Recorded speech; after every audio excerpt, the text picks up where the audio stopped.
Hello, everybody, and welcome to our podcast, Welcome to Livingston, where we invite local businesses, people, and organizations in to talk about what they are giving to our community. My name is Don Pacella. And I'm Angela Pacella, and we're with the Pacella Group Real Estate Professionals. As realtors and brokerage owners, we bring valuable insight into the local market and community every week. Thanks for listening, and welcome to Livingston. Hello and welcome everybody to another episode of the Welcome to Livingston podcast. My name is Don Pacella. And I'm Angela Pacella.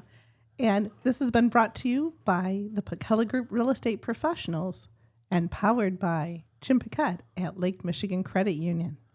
Yes, and we are just over the moon excited about today's show. I am really happy with today's show. Usually we have a guest in with us, but today it's just the two of us.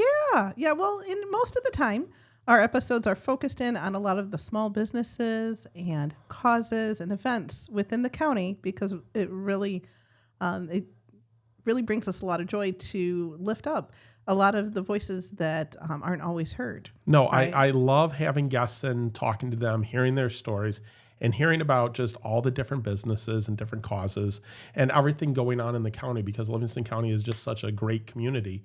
But I also really enjoy being able to just sit down with you and have a conversation sometimes. Yes, it's fun to be able to just, banter back and forth a little bit.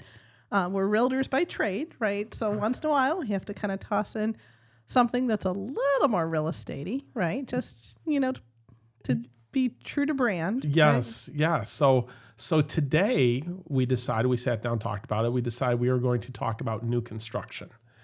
Something that we've kind of hit on a little bit, but having an episode about new construction, because there's so many people out there that maybe either A, they don't know that new construction is an option for them, or B, they're thinking about it, but they have absolutely no idea where to start.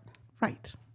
Makes perfect sense. Like I know not long we had Alexis in to talk specifically about Alan Edwin, but there's so much more on this topic that we haven't had a chance to really dig into. And I think that this is something that could give people a lot of information and a good resource. Well, I think you're right. Because the thing is, you have builders out there that are like, hey, let's go in. They're building the house in this subdivision and you're going to work with them.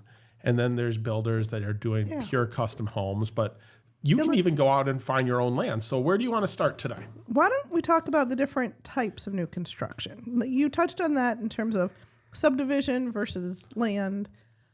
Delve into that a little more. Yeah. So, you have different levels of new construction. So like the easiest and most basic one would be you're going into a subdivision and you're buying what's called a spec home.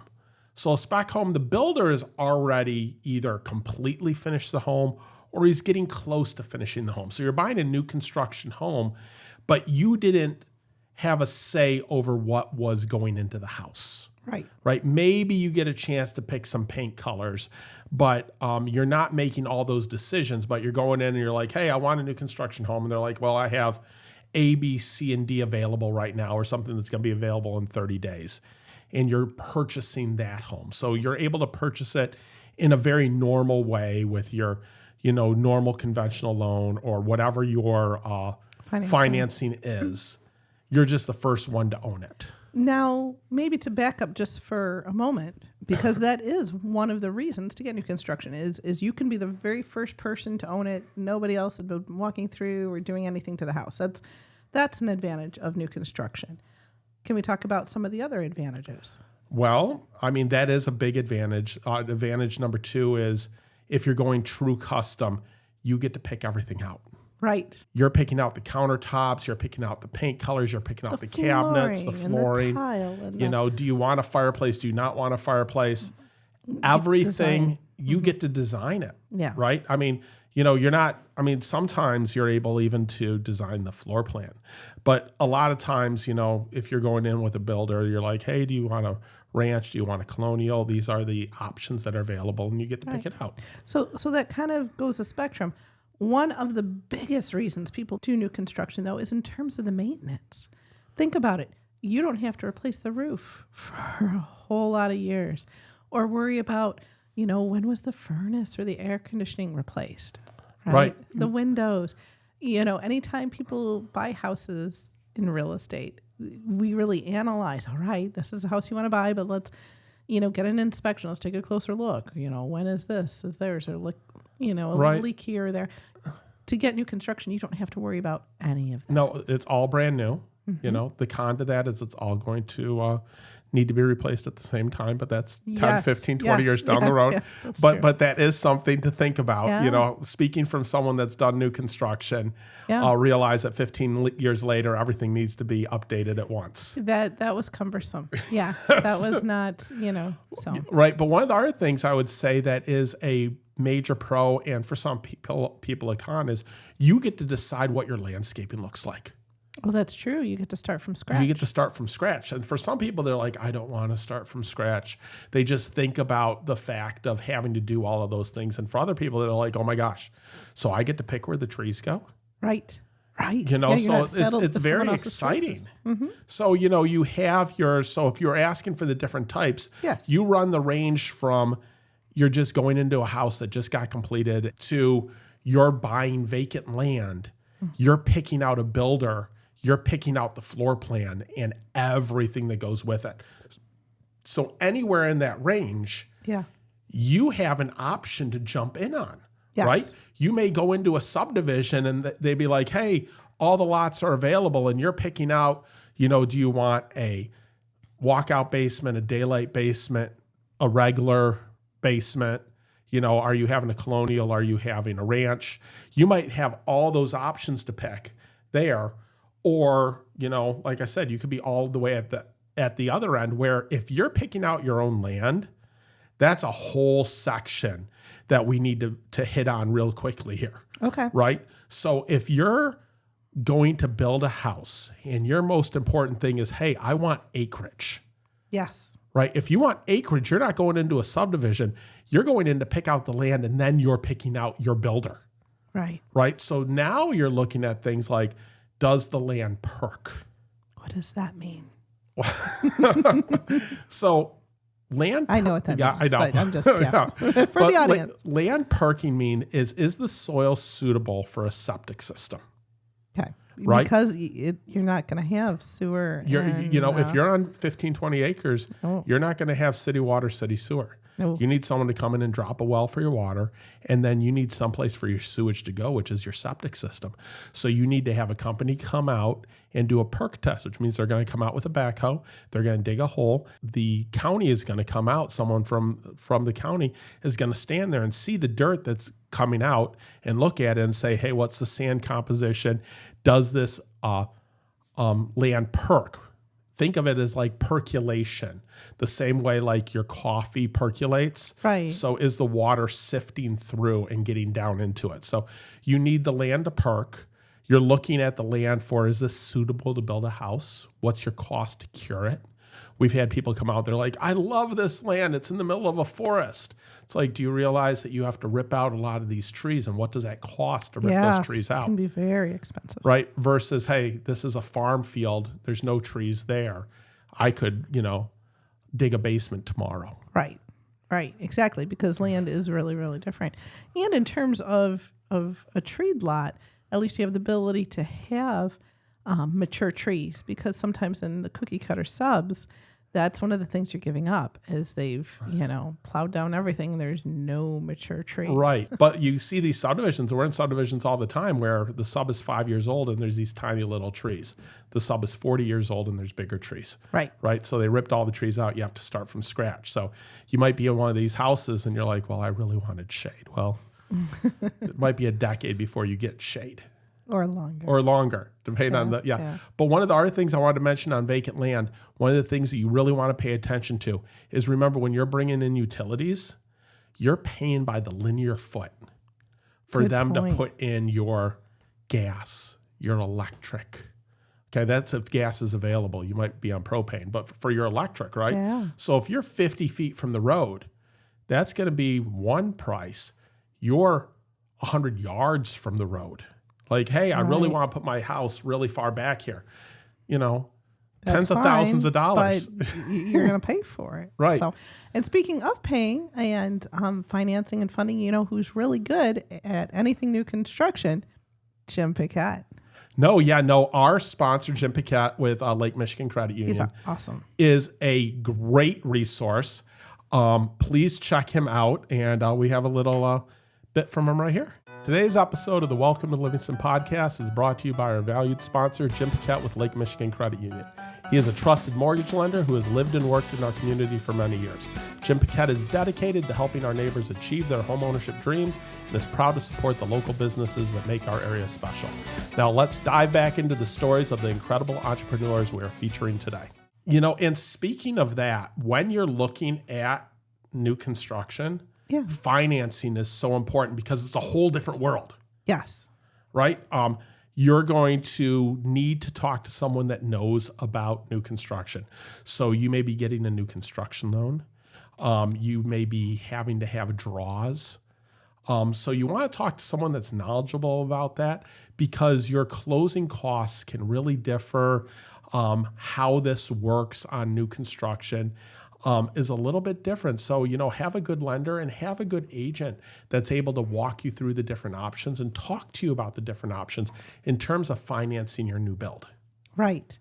Yep. Work with that agent because they're able to help you with all of that. And that's a good point. A lot of people don't realize that on new construction, a realtor is a really good resource to you to advocate for you, to look at those things, to walk you through, to make sure you're asking the right questions in terms of, one of the things I would say, and we're hopping around a lot here, right? But one of the things I would say is don't skimp. Don't cut corners when you're doing new construction. And that's tempting because every time you turn around, there's, in terms of pricing wise, anytime you make a change can be more and more expensive. Right. So what would your best practice be there when you're talking to someone about new construction and them having a budget? Well, A, for them to be flexible, B, for them to work with a builder that at least will lock in the price for them.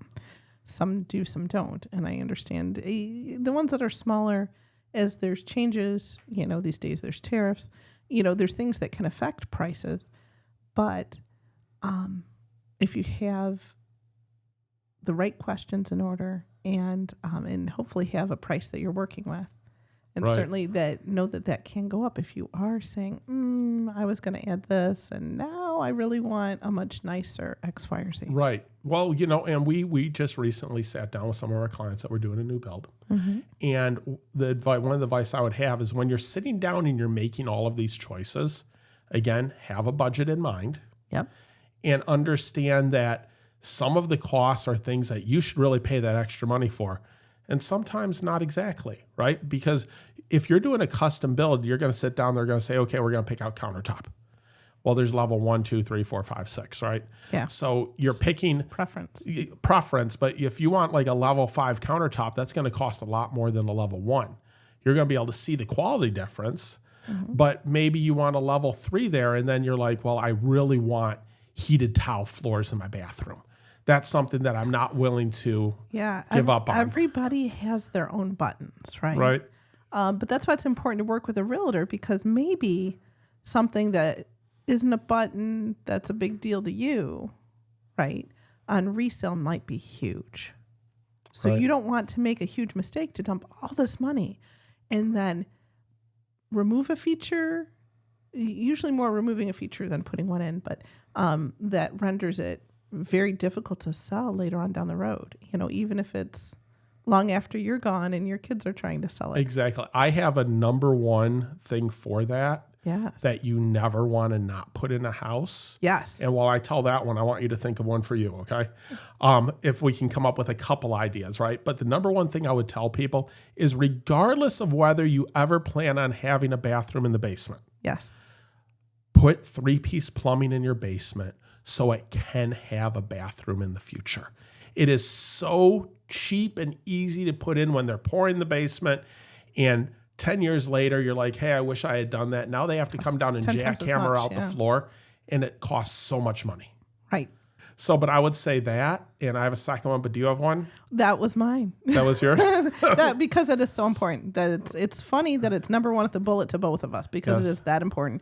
We have had people on resale not purchase a house because they thought that there was the 3-piece plumbing in there, and it winds up that there wasn't, and that was enough of a deal breaker. Yep. That the house transaction fell through. Right. That's a very big deal. A very big deal. I would say 9-foot ceilings in the basement. That extra foot in the basement makes a big deal. It really changes the feel and the look of the basement. So I always think that that's a good idea. Yeah. A lot of things are personal preference. I love vaulted ceilings, but it's okay if you don't do that. So here's what I'm going to say about this stuff. And because you get caught up on making so many decisions, it can be overwhelming.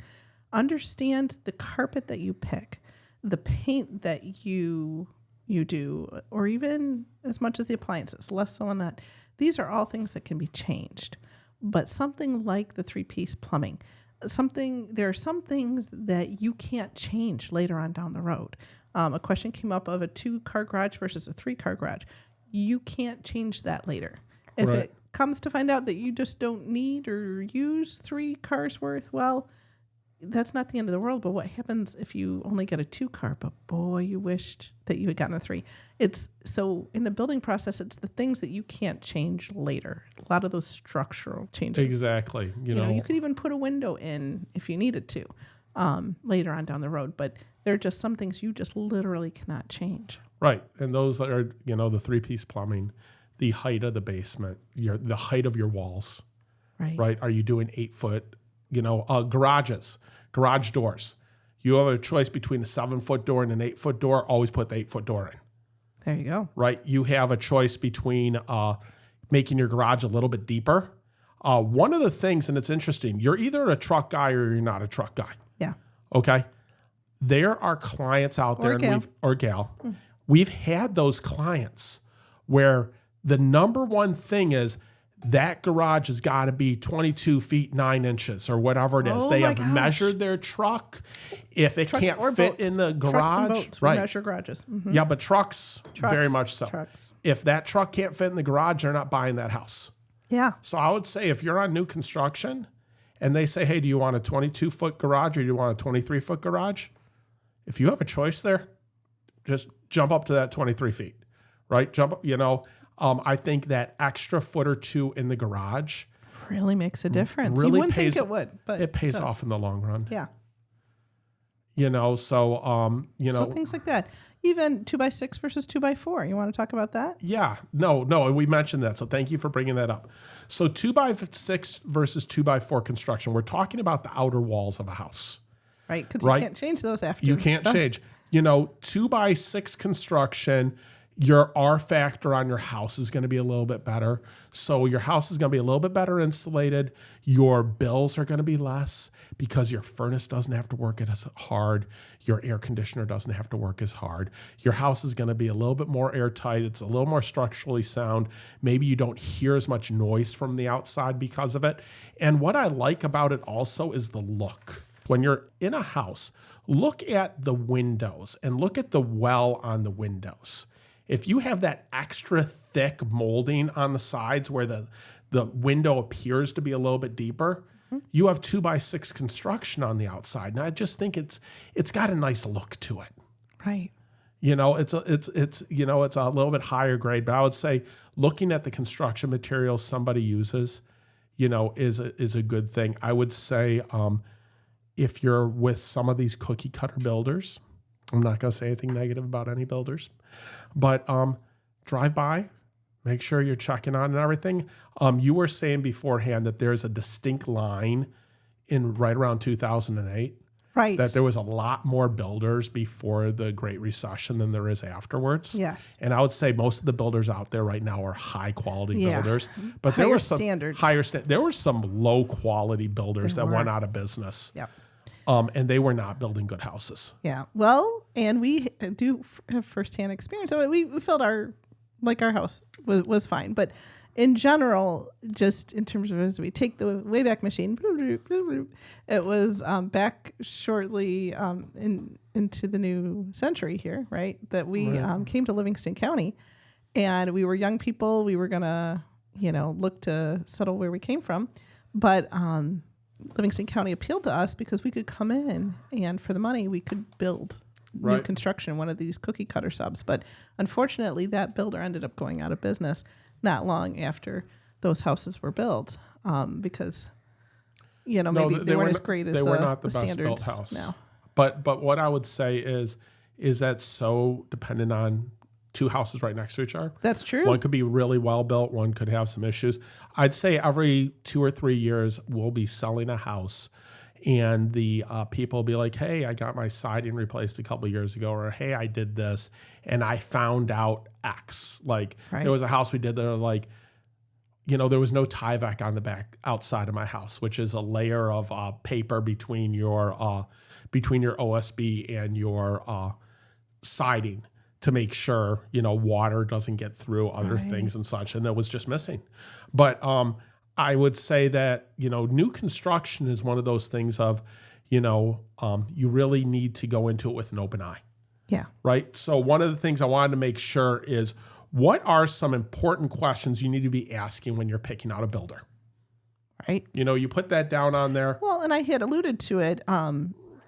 Is the price a commitment, or is that going to change if there's an issue?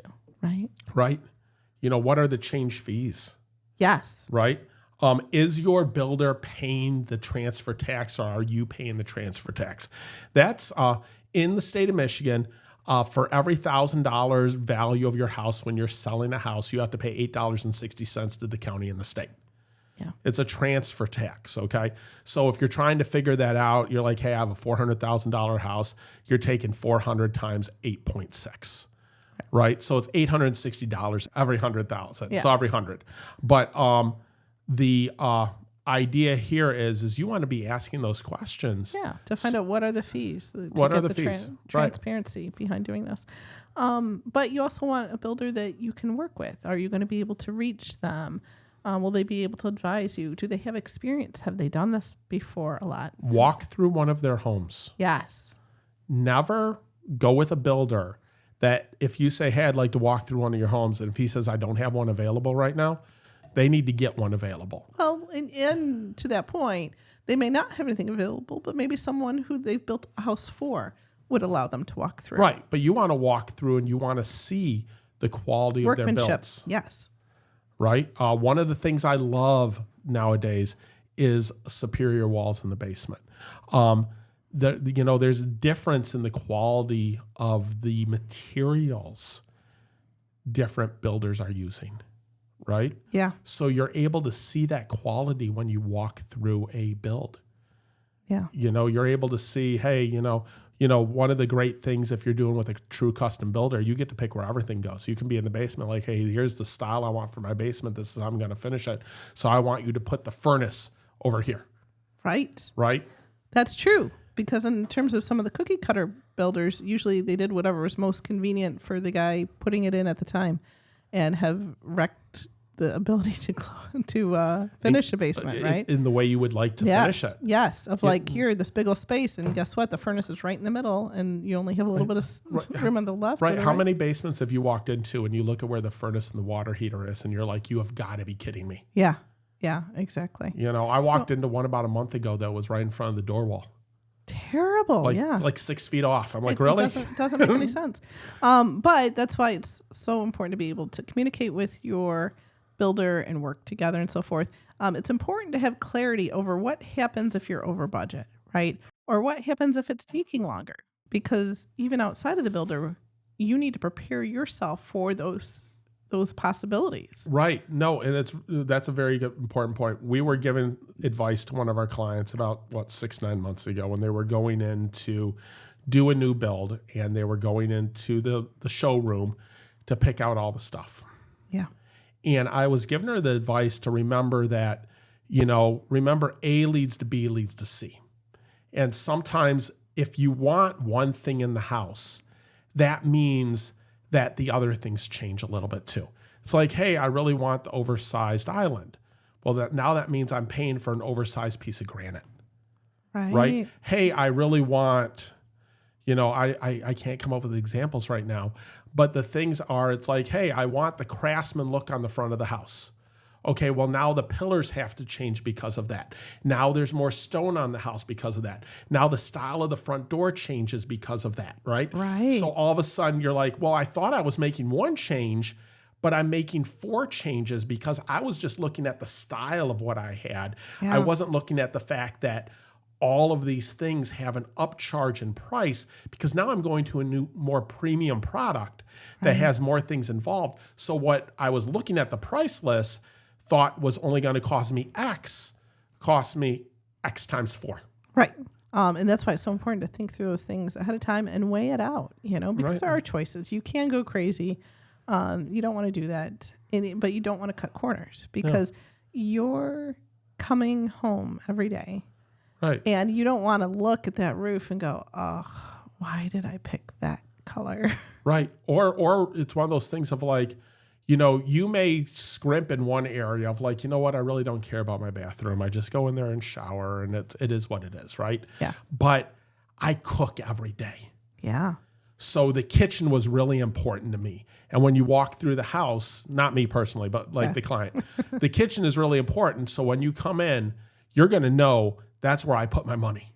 Yes. Because that was important to me. Great place to put the money on resale. I will say that. Mm-hmm. Think about things of like, if you're with a custom builder, where the plugs are.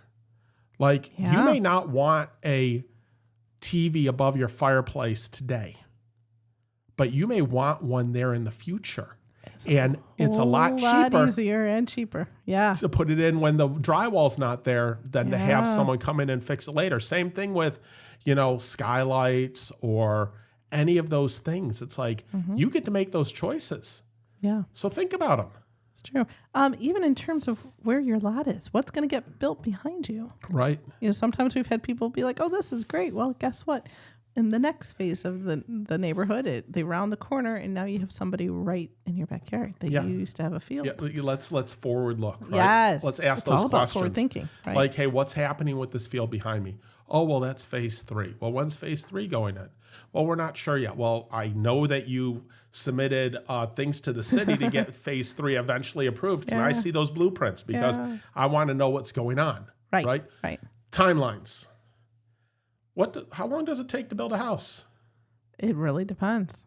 It does. Yeah, but I mean, it depends. 6 to 12 months. 6 to 12. Yeah, I would say 9 months. Yeah, 9 months is somewhere a nice average. 9 months to a year. Again, you're getting a spec home that might be quick. You're buying vacant land. It might take a while. We have some clients that bought vacant land that were their own subcontractor. Yeah, that's a great option to do it too. Take 2 longer, years. take longer, but more affordably. And when you have that background and you know the trades and you can do some of the work, and that's a viable option. Right. If you are buying in a subdivision that the whole builder's not building, make sure to get your plans approved with the HOA, with the township, with the county before you consummate the sale. That's a great suggestion. Okay, because if you want the land and you're like, hey, I'm going to design something afterwards, I might sit on it 2-3 years, that's one thing. Right. If you're like, I'm trying to build this house, I have picked out what I want, and now I'm looking for the land to be able to build it on. Yeah. Well, now your agent needs to do some due diligence for you to make sure that what you want to build is viable for that lot. Can we say deed restrictions? They're out there. They're out there. They're important. So what would be a deed restriction you've seen? All garages have to be side entry. Yes. 25% of the house has to be brick or stone. The most common deed restriction is minimum square footage.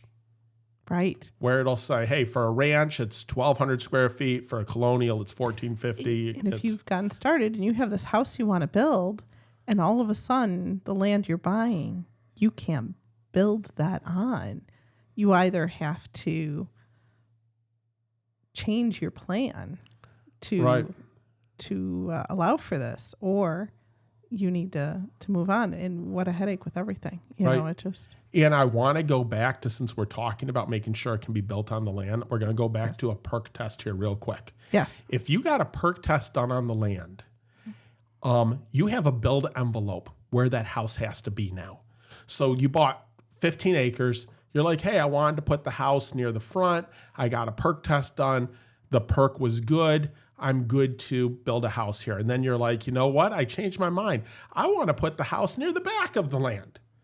Now you have to get a new perk test that gets approved for the house to go back there because your septic field has to be a certain number of feet from your house. Right. So you may be okay here, and then you're like, oh, crap. It didn't perk back there. But bump. So you want to make sure. I mean, there's a lot of questions to be asked. And again, you know, we don't want to come back to this, but having the right agent means that they come up with questions that you didn't even know you needed to ask. It's a huge aha. Right? Because realtors are very, very helpful, even in the cases of new construction. Right. Oh, and you know what? I wanted to go back to a thing because it's really important. Orientation of the house. Yes, because your experience living in the home is going to change if it's turned to the north, to the south, to the east, to the west. Right. And most people have experience in their previous houses or growing up, right? If you are living in a house that the backyard faces west right now, and every time you sit down to a barbecue at the end of the day, you are baking in the sun and sweating. Yes. When you go to buy a new house, you're going to be like, hey, you know, I would really like the sun to set on the front of the house. I would love to be in the shade when I'm back there hanging out on the back patio because I'm sick of that. Or in some cases, the back faces the north and never gets any sun at all. And sometimes people wanted to get more of that sunshine. They wanted to put a pool in or whatever. Right. Those have impacts. Right. So your orientation, which way the house faces, is really important too. And I know we talked about whether we're going to talk about it or not, and I think it's a really good story. What do you have to say about when you're looking at the blueprints with the builder and which way the blueprint is in terms of the garage? Okay. So some of these prints are reverse plans, right? And especially with the cookie cutter subdivisions, which we've established, that's what, when we were young, we built in and came to Livingston County. And this obviously wasn't the best of builders. We were this young, excited couple. We went out, they just poured the garage, and you turned to me and you said, honey, why did they put the garage on the left? Right, the garage is supposed to be on the right. And then I looked and said, that can't be. Not at all. So we went and talked to the sales lady, who was not our favorite. But she said, oh, well, what you purchased was a reverse plan. And she pulled out our contract and I said, whoa. We definitely did not. When we talked about it, we had in our head which way we're turning. And it was a big deal to us in terms of that it was not reverse.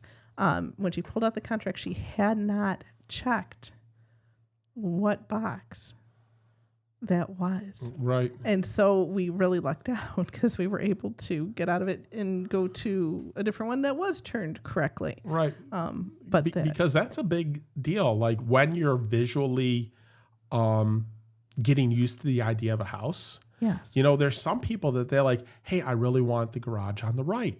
Or, hey, this is, you know, I like the, you know, when I come into the house, I want the kitchen this way, or I want my master bedroom this way, right? Right. There's people that are very, you know, spatially oriented.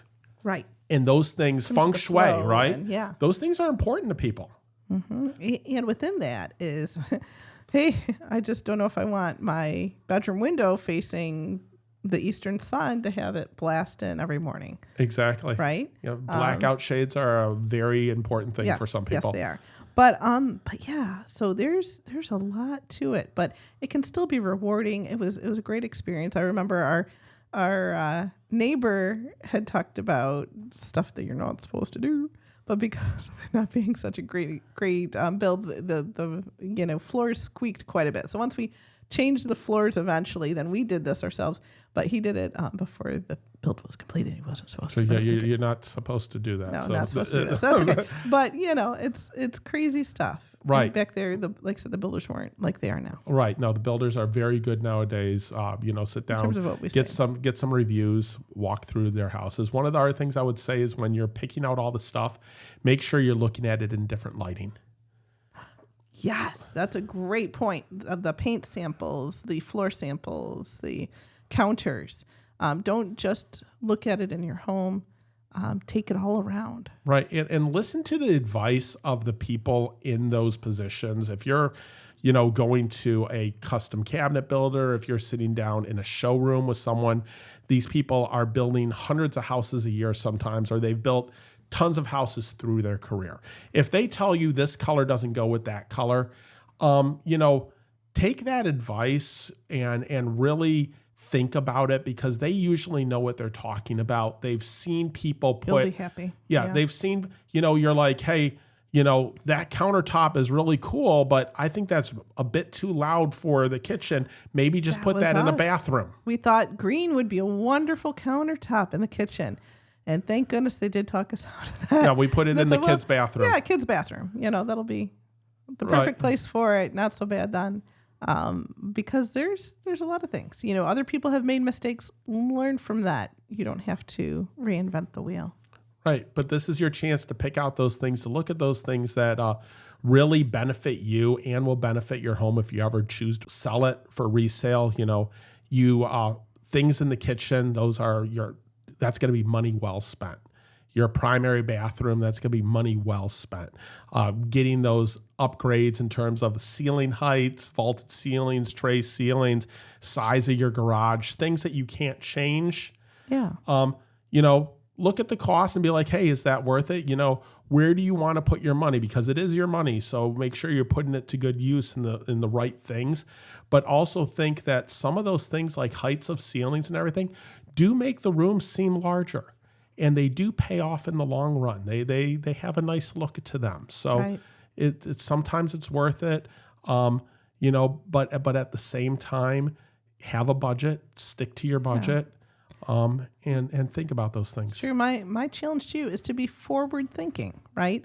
When we were young and we built the house, we thought it was great. We didn't need the fourth bedroom. Why not just blow out the wall? And we had this awesome loft, which was great space. So you needed the fourth bedroom. Until you need the fourth bedroom because you had kids and they keep getting bigger, Right. But no house should necessarily be your everything forever, right? Different houses fall at different seasons of our lives. Exactly. No, it's a very good point. Mm-hmm. And one of the things I would also say, when you are doing new construction, there are going to be costs outside of the build that you need to anticipate. This is very important. Going into it to have money for it afterwards. These are things such as the blinds and all your window treatments. Yes. Your underground sprinkler system. Yeah, and all the landscaping. All the landscaping, your grass on the outside, all of those things.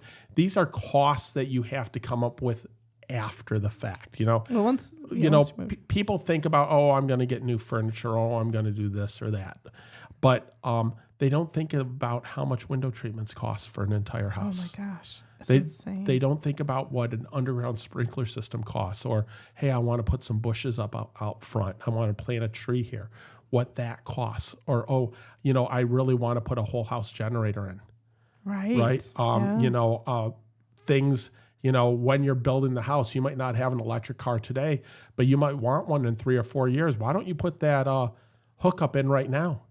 Yeah. During the build, right? Mm-hmm. So, but because again, you're looking at, do I spend the money now? Do I spend the money later? But what we were talking about, this is money you're going to need to spend in 9 months. Right.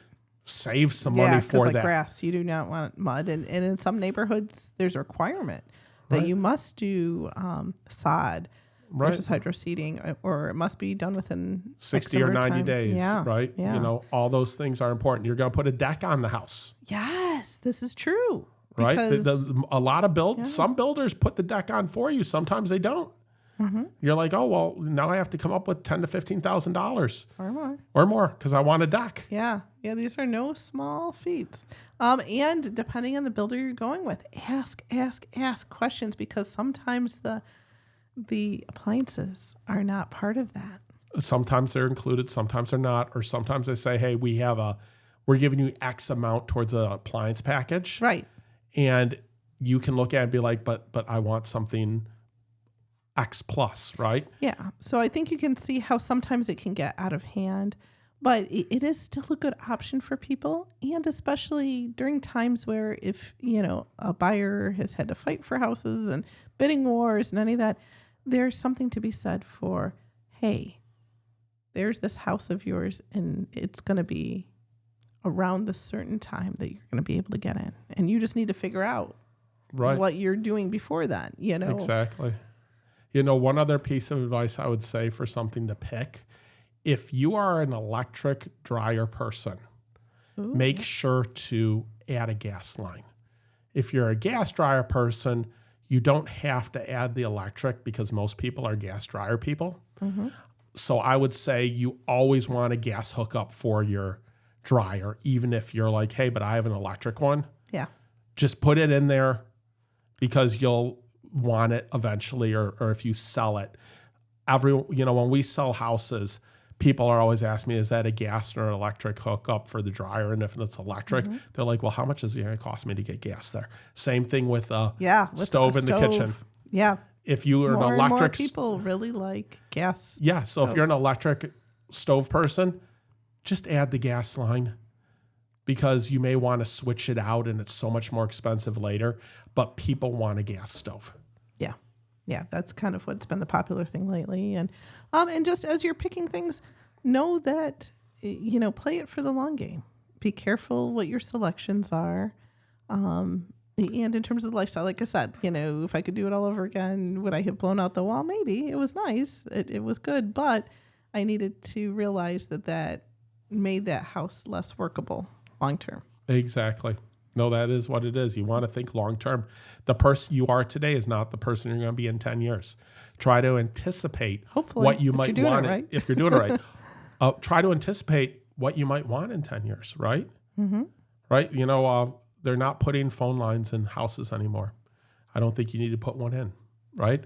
But people are still putting Ethernet hookups in. They're doing some other things in that. Yeah. Smart houses are a big deal nowadays. That's true. Maybe but put some smart feature. The nice part is there's a lot more efficient things that are happening nowadays. So that will save you a lot on your utility bills.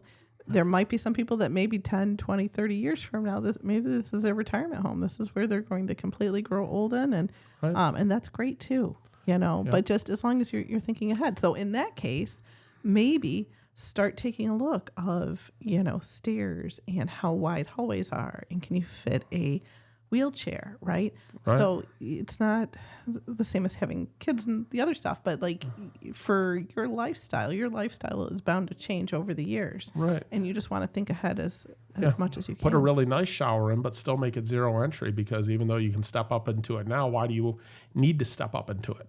Yeah. Right? You get to make these little choices. And I would say take the expert's advice. Yes. Listen to your realtor. Listen to the salesperson. Listen to the builder. Listen to the head contractor that's giving you advice. Right. They've built a lot more houses than we have, and they're there for their expert opinion. So take it. Yeah, absolutely. Don't be afraid of asking a bazillion questions, because that'll help through the process. You should be asking a lot of questions. Yeah. The more questions you ask, the better the answers are going to get. Absolutely. Well, because clarity, right? And to have knowledge is the most important thing. That way you're prepared. But I would say building a new house can be daunting, but it is an amazing experience to see your home come to fruition. Take photos. Oh. Go visit it. It's, make your own scrapbook. It's really a great experience. And if you see something that you don't think is right, ask. Yeah. Because sometimes you wanted something, they forgot about it, or they did it the wrong way. You're like, hey, there was supposed to be a half wall here in the bathroom. Well, maybe they haven't put it in yet, or maybe they forgot about it. It's okay to ask. Yeah. But is there anything, I think we hit on most things. Is there anything we forgot? I'm sure there is. And so my apologies to our listeners, but know that this is a great topic. And if you're interested, if you want to know more, then go ahead and ask us. Reach out. Right. We are happy to have a conversation of how something relates to you specifically. I know we learned with our interview from Alexis that in a lot of cases, building new construction isn't as expensive as you think. Like, it can still be affordable to people. It can be. And I know in terms of to us, that was what was so shocking. So when we were young and first-time home buyers, and I never dreamed we'd be able to afford to do new construction, but that's what brought us to Livingston County, because it was very affordable. Right. Exactly. And know that there's possibilities. There's solutions. If you feel like you're the pickiest person in the world and your realtor is taking you to 100 different houses and it's just never quite right, you might you might be a new construction person. Yeah. And it's okay to say, hey, what kind of experience did you have in new construction? Who can I sit down and talk to? Interview your builders. If you're doing vacant land, have your builder come out and walk it. Yes. One of if it's an end piece of advice I can give, if you're looking at vacant land, have the builder come look at it. If you picked out a builder, they'll know 30 seconds after they get out of the car whether the house that you are looking to be built can be built on that land, or if there's potential issues. Right. That's true. So, or even ideas you hadn't thought of. Maybe you hadn't thought of having a walkout basement, but they may say, look, if we do it over to this side, we could add a walkout. Right. And that would be a really nice, or we're going to turn the house a little bit and we're going to have the driveway come sloping around into it. Yeah. We sold a bunch of land up in Osceola Township, and it's been fascinating to go up there and see where some of the houses were built. And we went up there a few weeks ago and drove through, and there was a lot that had this grove of trees in the front. And the whole time we were going to sell them, I was like, I hope whoever builds this lot keeps the trees up front. Yeah. And I had in my head of, this is the way I think the house should be turned and the driveway to come in to be able to make that happen. And I was so happy to see that the trees were still there and they had brought the driveway in around it and turned the house about just 40 like degrees. Because, someone else could have ripped those trees out and just come a straight shot in. But it takes vision sometimes with new construction. And if you have a builder and you have an idea, sit down and just craft that vision, and some amazing things can happen. Make your dream a reality. Exactly. Absolutely. Absolutely. Well, always keep imagining and always keep dreaming, right? Right. Because this is something that's possible. And just learn more and ask more and do more. Yep. It's funny. One last thing, we had a person 5 or 6 years ago that wanted to build a specific type of house, and they were like, hey, there's this house over here. I love this house. I was like, well, let's find out who built that house. Yeah. Right. So know that it's just all about asking the right questions. Yeah. And like you said, just keep dreaming, because, home ownership is an amazing thing. And there's such a wide expansion of options. Yes. Right. From buying and renovating a house, building a house, it's, getting a condo. There's so much out there. There's something for everybody. Yeah. And it's all about just setting your feet on the right path to get to where you want to be and bringing in the right people to help you get there. I agree completely. Yep. Completely. No, it's good stuff. So hopefully you found something useful and good information today, and maybe we've gotten you thinking. That would be kind of our goal, I think, right? Yeah. So thank you so much for listening today. Please check out our other podcasts. If you need help in real estate in any way, if you're looking for to get a new home, to sell your home, buy a home, or build a home, which is what we've been talking about today, please check out our website, welcometolivingston.com. Please reach out to us. We would just love to help you out in any way that we can. We appreciate you listening today, and welcome to Livingston.